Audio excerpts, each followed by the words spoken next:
There is significant agricultural trade between African countries and Russia and the Ukraine. The continent imported agricultural products worth $4 billion from Russia in 2020. About 90% of this was wheat and 6% was sunflower. Both countries play a major role in the global agricultural market. Nick Kwolek, founder of Kulea, joins us on more. Nick, it's great having you with us today on the show. You are a player in the commodity space. Have you felt the pinch from the conflict that is happening between Russia and Ukraine already? Yeah, I mean, Fiona, thanks always for having me back.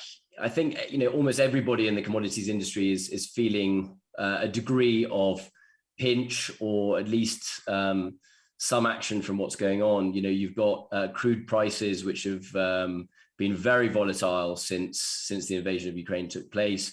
And of course, when crude oil starts moving, it drags other products up and down.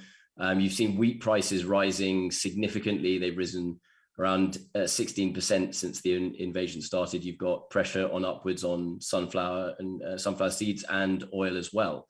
So we're all really feeling the pinch, especially, as I said, with crude. That'll affect freight, that will affect everything. It affects transport across the board. So yeah, we're all feeling a certain degree of fallout from this.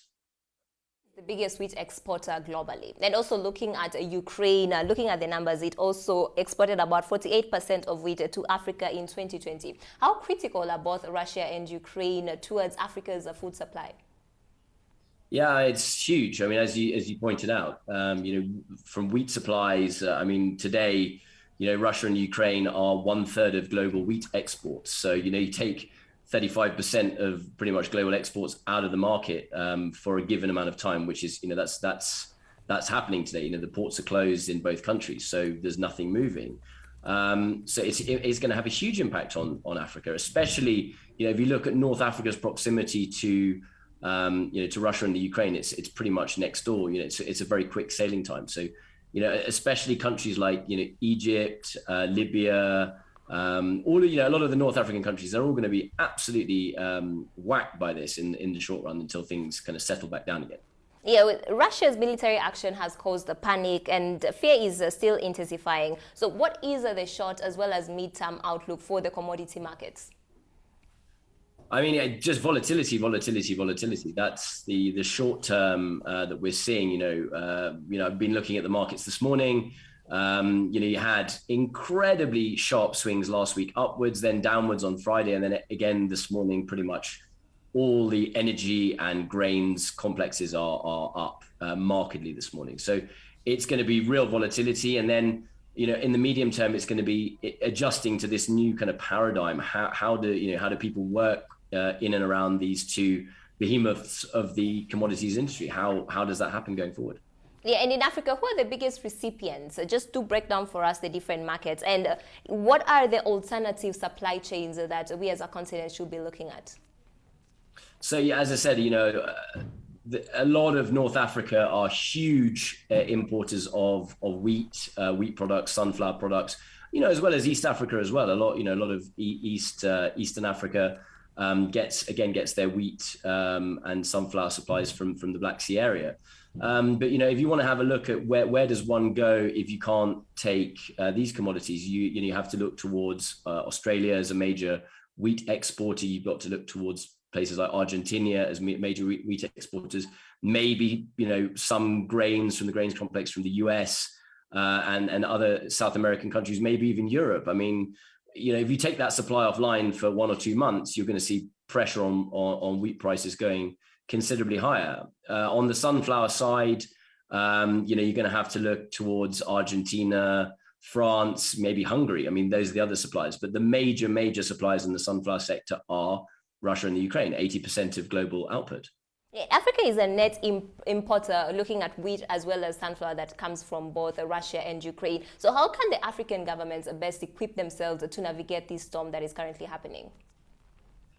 That's an age-old question. I mean, we've got the land here, we've got the water, we've got the sunshine hours, but still GMO is a major issue here in Africa. I mean, I'm not advocating either way for GMO or non-GMO, but if Africa was to go more towards GMO, then you could pretty much overnight double or even triple, the output of commodities grown on the continent. And that is where, at the risk of repeating myself again and again, as I've done over the years with you guys, is that, Africa needs to grow its own crops more sustainably. As I said, we've got the land mass and the resources to do it. It's just a case of doing that at a price point that makes sense from a global competitive basis. Also, how in the short term maybe can you be a bit more competitive, a little bit more diversification, and maybe some cross-border investment initiatives to help diversify supply bases. That's another thing that can be looked at. But the long and short of it is that Russia and the Ukraine are monsters in the commodity world, and it's not just Africa that's going to be affected. It's going to be the whole world. And just watch out for the price of cooking oil and the price of bread, which has already been rising to ridiculous rates in the last 12 months. It's only going to go higher. I'll let you go. Just looking on the positive side for farmers here in Africa, can we say that this is a chance, an opportunity for grain as well as oilseed farmers here on the continent? Does this present an opportunity for them? Is there financial gains at this time? Yeah, I mean, look, as prices for all of these commodities go higher on an international standpoint, it makes the African farmer, who is a much more fixed price producer, more competitive. And it's waving a nice big flag to the farmer and the producer here. Whether you're a farmer, a refiner, or an end user or distributor, it's waving a big flag saying, let's plant raw materials, let's process raw materials. And we're seeing that across the board in the last 12 months.